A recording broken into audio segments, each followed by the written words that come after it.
नमस्कार, स्वागत है आपका हमारे आज के कार्यक्रम में। आज हम चर्चा करेंगे कि अयोध्या में रामलला के जो प्राण प्रतिष्ठा की जो तैयारियां हैं वो पूरे जोरों शोरों पर है। और इस मुद्दे पर चर्चा करने के लिए हमारे साथ मौजूद हैं संकेत चतुर्वेदी, जो संवाद न्यूज इंटरनेशनल चलाते हैं। संकेत, स्वागत है आपका हमारे नमस्कार। आज के कार्यक्रम में। हम लोग चर्चा कर नमस्कार। रहे थे आज हम लोग चर्चा कर रहे हैं कि ये जो बाबरी मस्जिद पर जो दावा था इन लोगों का, मुस्लिम पक्ष का, उसको कैसे इन्होंने दोबारा खड़ा कर दिया था ये वामपंथी इतिहासकारों ने।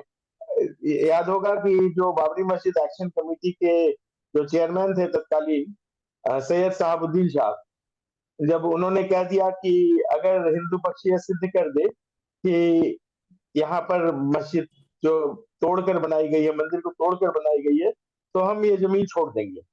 तो उसके बाद ये वामपंथी इतिहासकार कुछ कूद पड़े थे। आप एक विशेष रिपोर्ट के साथ मौजूद है मेरे ख्याल से। जी हाँ, बिल्कुल। देखिए, जब भी बात वामपंथी इतिहासकारों द्वारा अदालत में दी गई अपनी रिपोर्ट की होती है, जिस कारण से ये हमेशा कहा जाता है, कपिल सिब्बल भी जब कह रहे थे कि राम जो है वो काल्पनिक हैं, वहां पर मैं आपको बताना चाहता हूँ उसके पीछे कुछ बेसिस है। हर चीज के पीछे कुछ ना कुछ बेसिस होता है, एक अंडरलाइनिंग स्ट्रक्चर होता है जिसपे आगे की इमारत खड़ी करी जाती है। तो जो कहा गया था Ram is a mythical figure, इसकी कहीं ना कहीं से कुछ ना कुछ तो बात आई होगी। तो ये बात कहाँ से खड़ी हुई जो उस पे Ram is a mythical figure की इमारत खड़ी हुई, मैं आपको अभी बता रहा हूँ। वामपंथी इतिहासकार थे, उन्होंने एक रिपोर्ट बनाई थी। उस रिपोर्ट का नाम था Ram Janmabhoomi Babri Masjid, a historians report to the nation. इसे चार वामपंथी इतिहासकारों ने लिखा था, और उन चार वामपंथी इतिहासकारों के नाम कुछ इस प्रकार थे: R S Sharma, M Athar Ali, D N Jha and Suraj Bhan. तो इन्होंने कई अपने दावे करे थे, जिसपे बाद में पता लगा था वो सारे दावे झूठे थे। और मैं आपको कहूं कि सच बात तो ये है, उसी के आधार पे मुसलमानों के दिमाग में ये घुसाया गया कि जो बाबरी मस्जिद है वो तुम्हारी थी, वो शुरू से तुम्हारी ही थी। अगर कहीं ना कहीं घुमा करके, मतलब ऐसा नहीं है कि मुसलमान बुरा है, पर उसके माइंड में ये बात घुसड़ी गई कि जो मस्जिद है वो तुम्हारी थी, शुरू से तुम्हारी थी, शुरू से तुम्हारी थी। तो कहना है कहीं ना कहीं जो राम भक्तों पे गोलियां चलाई गई, उनके खून के जिम्मेदार ये वामपंथी इतिहासकार भी हैं। हाँ, तो क्या ये वही रिपोर्ट थी जिसके कारण फैसला लंबे समय तक चला रहा और बार बार अदालत में ये मुस्लिम पक्ष खड़ा हो जाता था कि नहीं, ये हमारी जब और समतल जमीन पर बनाई गई थी ये मस्जिद। जी हाँ सर, बिल्कुल ये वही रिपोर्ट थी जिसके बारे में खुद सुप्रीम कोर्ट ने आपत्ति दर्ज करी थी, और आपत्ति भी नहीं दर्ज करी थी, सुप्रीम कोर्ट ने कई बार उन्हें फटकारा था। इलाहाबाद उच्च न्यायालय ने भी ऐसे झूठे फर्जी वामपंथी लोगों को फटकारा था, कहा था कि ये भ्रमित करना बंद करें। किसी भी रिपोर्ट का काम यही होता है कि वो एक मुद्दे को एक प्रॉपरली सुने, उस पर रिसर्च करे और उसके बाद में आए। अब मैं आपको बताता हूँ ये रिपोर्ट क्या थी सर। तो 13 मई 1991 को गृह मंत्रालय में खत के साथ एक रिपोर्ट सौंपी गई थी। इन्होंने इस रिपोर्ट में कहा था कि अयोध्या में भगवान राम की जन्मभूमि है ही नहीं। उसे इन लोगों ने सिरे से खारिज करा था। फिर उसके बाद दूसरा इसमें जो मेन पॉइंट था इस रिपोर्ट का, वो ये था अयोध्या में भगवान राम की पूजा महज 300 साल पहले होना शुरू हुई है। अभी से 300 ऐसा साल पहले? बस, हाँ, अभी से 300 साल पहले। तो हम्म। और भगवान राम का वजूद है भी या नहीं, ये तय नहीं है, अर्थात दिस इज अनसर्टेन। तो ये लोग अनसर्टेन थे। अब वामपंथी हैं तो अनसर्टेन तो होंगे ही। अब उसके बाद में इन्होंने कहा जिस स्कंद पुराण एक पुराण है जो हिंदू, जिसमें काफी मान्यता रखते हैं। ये कहते हैं कि स्कंद पुराण में हिंदू पक्ष हवाला देता रहा है कि अयोध्या में राम जन्मभूमि है, राम मंदिर का जन्म वहां पर हुआ है। इस बारे में कोई कंक्लूसिव एविडेंस नहीं है। और वो स्कंद पुराण खुद 18वीं से लेकर के 19वीं शताब्दी के दौरान लिखा गया था। तो मूलतः इस रिपोर्ट में चार बातें दी गई थी। पहली बात, जो कपिल सिब्बल ने फिर कही थी, राम काल्पनिक है। दूसरी बात, अयोध्या में भगवान राम की पूजा महज 300 साल पहले शुरू हुई। तीसरी बात, श्री राम का वजूद है कि नहीं, ये वो अनसर्टन थे। और चौथी बात, स्कंद पुराण जो है वो 18 से 19वीं शताब्दी में लिखा गया है, जिसमें श्री राम का उल्लेख है कि श्री राम का, भगवान श्री राम का जन्म राम जन्मभूमि में हुआ था। अब देखिए आप, ऐसी रिपोर्ट के अनुसार से किस तरह से दशकों तक या यूं कहूं सदियों तक हिंदू आस्था का मजाक उड़ाया गया है, सिर्फ कम्युनिज्म के नाम पे, सिर्फ इस बात के लिए कि लेफ्टिस्ट है और लेफ्टिस्ट समाज में एकता चाहता है। क्या लेफ्ट मतलब जो आइडियोलॉजी है, जो विचारधारा है कि समाज में सब एक समान हो, परंतु यहाँ पे चाहे सेक्युलरिज्म हो चाहे लेफ्टिस्ट हो, इन सबका एक ही मकसद है, कैसे हिंदू को नीचा दिखाया जाए, उसकी आस्था का मजाक किस प्रकार से उड़ाया जाए।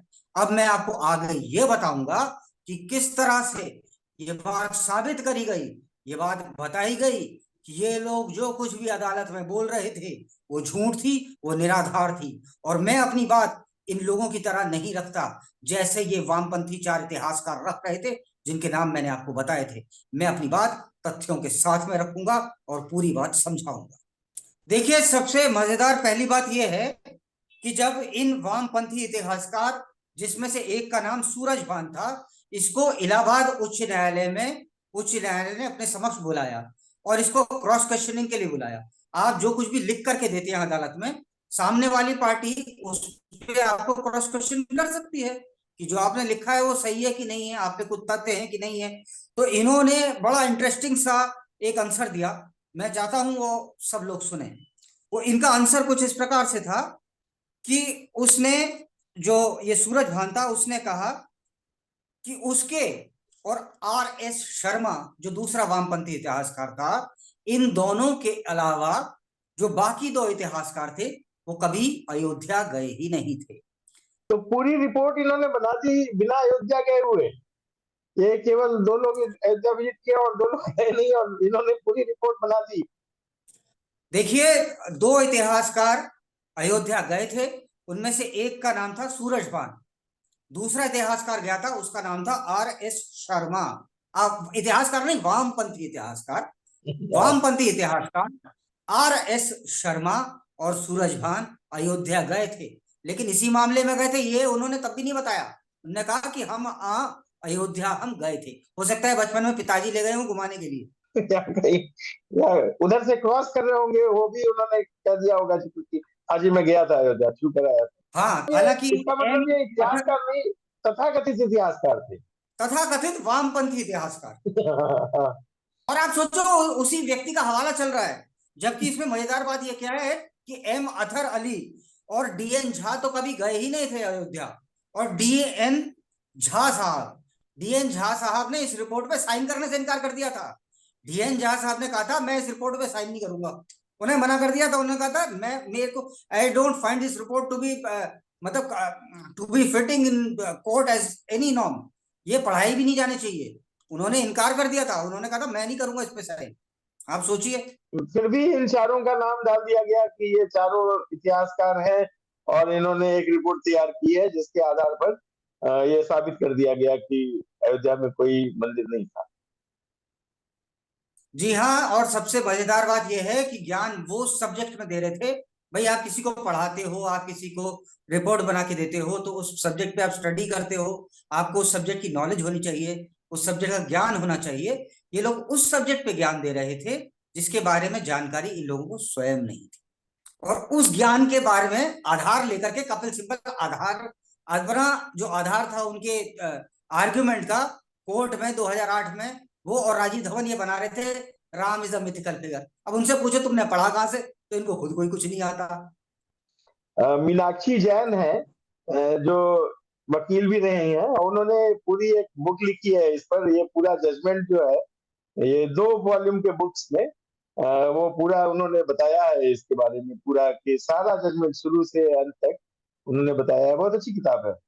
उन्होंने जो लिखा है उसके अलावा और भी कई कंटेम्प्रेरी, अभी के हाल फिलहाल के भी इतिहासकार हैं जो उस दुर्दशा से बाहर आए हैं। पर आपने एक बात कभी सोची? खैर, ये मैं कार्यक्रम के अंत में बताना चाह रहा था, परंतु शुरू में अब चूंकि बात पूछी गई है तो मैं बताता हूँ कि ये इतिहासकार ऐसा लिख क्यों रहे।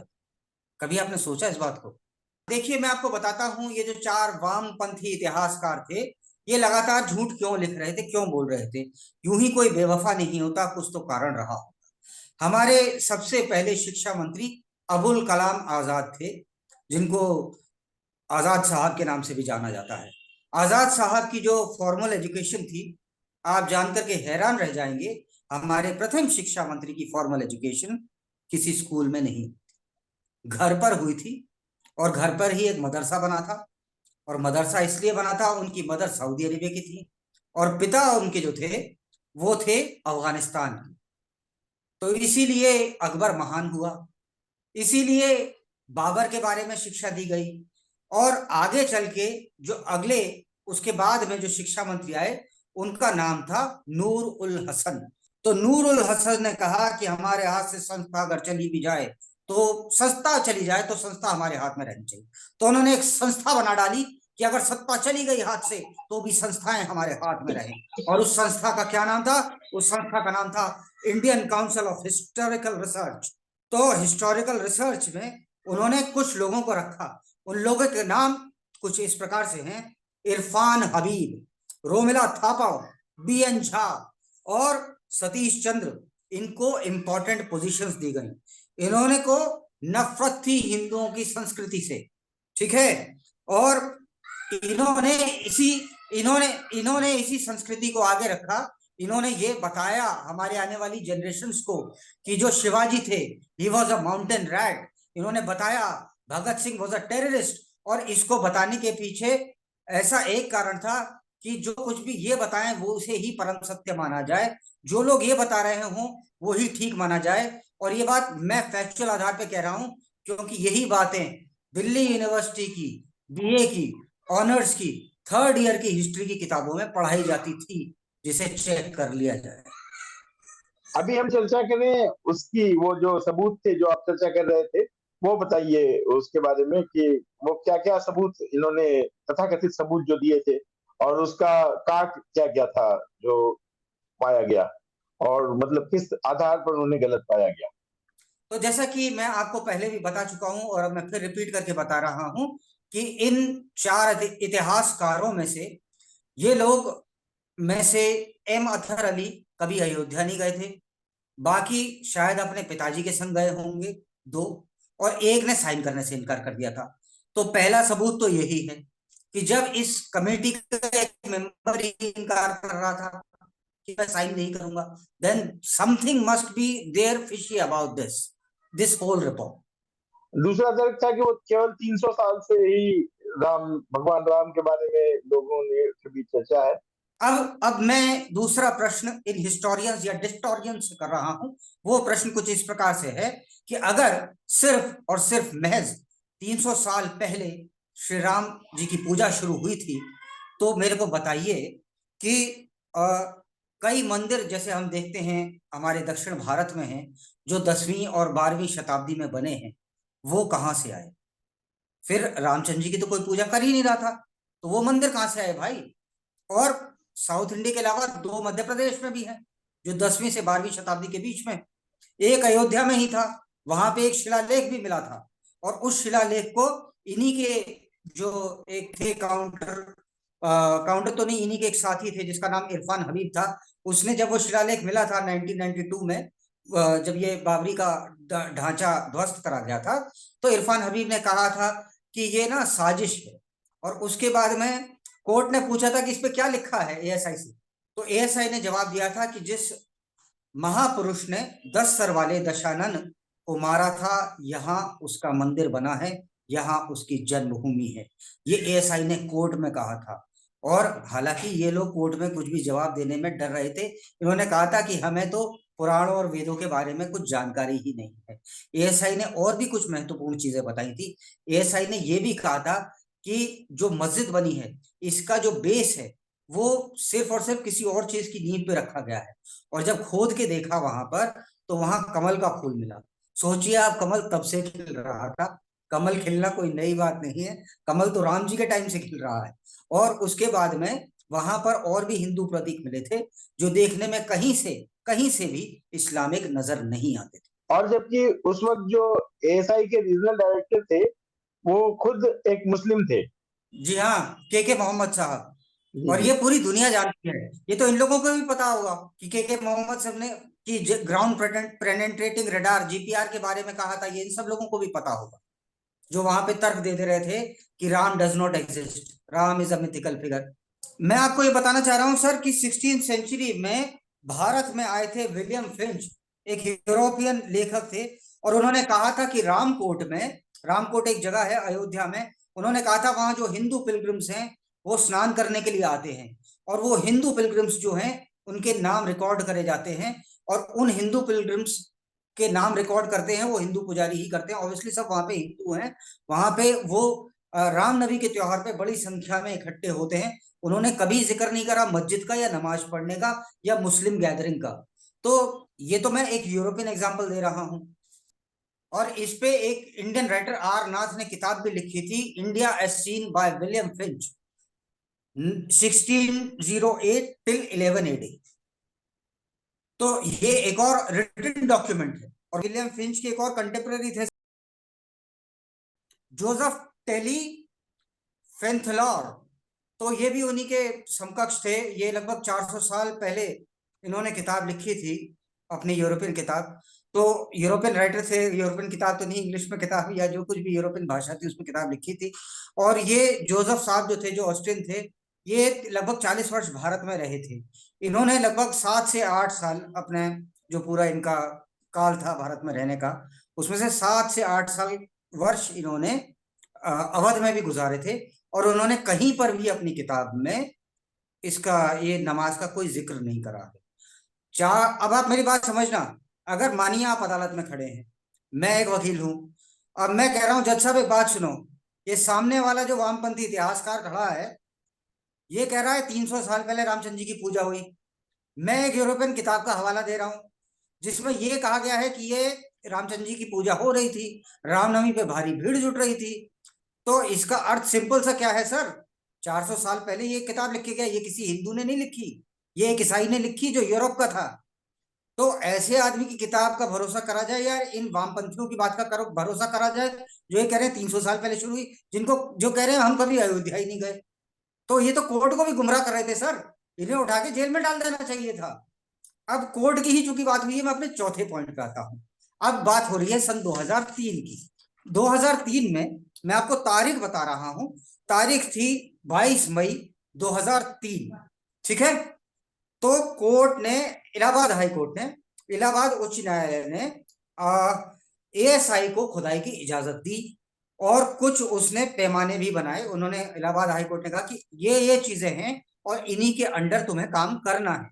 अब ये काम क्या क्या थे, उन्होंने कहा कि दोनों पार्टी मौजूद होंगी तभी खुदाई होगी, जो भी चीज मिल रही है उसका रजिस्टर में मतलब वो एंट्री होगी, और दोनों पार्टियों के हस्ताक्षर होंगे, उसके बाद ही कोई भी चीज को आप दिखाएंगे कि ये चीज आई है या नहीं आई है।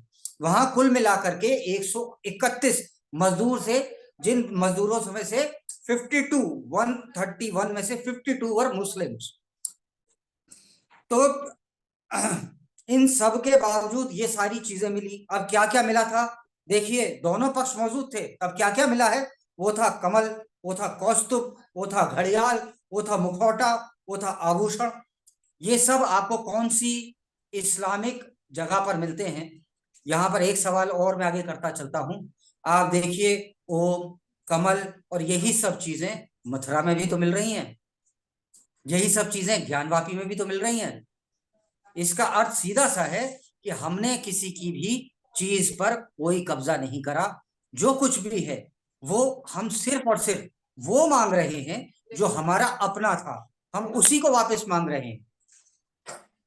तो फिंच साहब की जो किताब थी और एक और जो आप यूरोपियन किताब बता रहे हैं, तो इससे आपके उस दावे को बल मिलता है जिस जो आपने कहा था कि ये मीर बाकी का है या शिया का था ये मस्जिद। तो इस सुन्नी जो बहुल एरिया है, तो वहां सुन्नी आते नहीं थे नमाज पढ़ने, क्योंकि उस किताब में कहीं भी नमाज का जिक्र नहीं आया जैसा आपने बताया। अब चूंकि विवाद था, विवाद तो बहुत पहले से था, शिया और सुन्नी ही आपस में लड़ रहे थे। पहले तो हिंदू मुसलमान का था, उसके बाद में बीच में शिया और सुन्नी लड़ने लगे थे मुगल पीरियड में। क्योंकि जो बाबर था वो सुन्नी था, मीरवाकी था शिया था। शिया कहने लगे हमारी मस्जिद है, सुन्नी कहने लगे हमारी मस्जिद है। तो जब विवादास्पद जगह थी तो वो मस्जिद तो थी नहीं, वो तो ढांचा था, एक ढांचा था, विवादास्पद था। और ये बात मैं पहले भी कह चुका हूं, अब भी कह रहा हूं, ये हमारी गुलामी का वो प्रतीक था जिसे मिटा देना बेहतर था। भले ही सीताराम येचुरी को, भले ही मुलायम सिंह यादव के बेटे अखिलेश जी को, भले ही राहुल गांधी को, भले ही सोनिया गांधी को, और भले ही ये जितने भी मंदिर के अगेंस्ट है, इन लोगों को अच्छा लगे नहीं लगे, अन्यथा ये भारत के लोगों की भावनाएं नहीं समझ रहे हैं। वहां जाओगे फिर पिटोगे, फिर कहोगे झंडा हमारा कुचल दिया, और डंडा कहाँ है हमें पता नहीं है। नहीं तो इसका मतलब कि वहां कोई नमाज अदा नहीं की जाती थी? बिल्कुल नहीं की जाती थी सर, बिल्कुल भी कोई नमाज होती ही नहीं थी। जब नमाज हो ही नहीं रही तो झगड़ा किस बात का कर रहे हो? या तो नमाज अता हो रही हो तो मैं समझ सकता हूँ कि झगड़ा कर रहे हैं, हमारी मस्जिद तोड़ दी, शहीद हो गई। अब आपको आपको एक बात पता है सर, जैसे राम मंदिर के लिए जगह मिली थी वैसे ही मस्जिद को जगह मिली थी। नहीं, उसमें भी कुछ हो रहा है कि कहा सऊदी अरब से मक्का के कोई मेन प्रीस्ट है, वो आएंगे इसका शिलान्यास करने, और उसको ताजमहल से भी सुंदर बनाया जाएगा, ऐसा कुछ उन लोगों की भी तैयारी है। अब वो अलग विषय है। वो अभी तो हम रामलला के मंदिर पर ध्यान दें, और रामलला का मंदिर भव्य बन रहा है और भव्य बन चुका है जितना।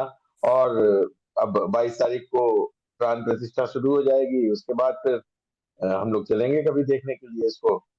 अभी जो लोग जा रहे हैं उनको साधुवाद है। मैं और एक चीज और आपको बताना चाहता हूँ, सुप्रीम कोर्ट ने इनकी रिपोर्ट के ऊपर क्या कहा था सर। तो मैं आपको बताना चाहता हूं कि सुप्रीम कोर्ट ने इन लोगों की, ये जो 4 वामपंथी इतिहासकार थे, इनकी रिपोर्ट पे कहा क्या था। सुप्रीम कोर्ट ने कहा था कि जो लोग खुद को एक्सपर्ट बताते हैं, कहते हैं, उन्होंने बिना किसी रिसर्च के, बिना किसी सबूत के बेहद गैर जिम्मेदाराना रिपोर्ट दी है।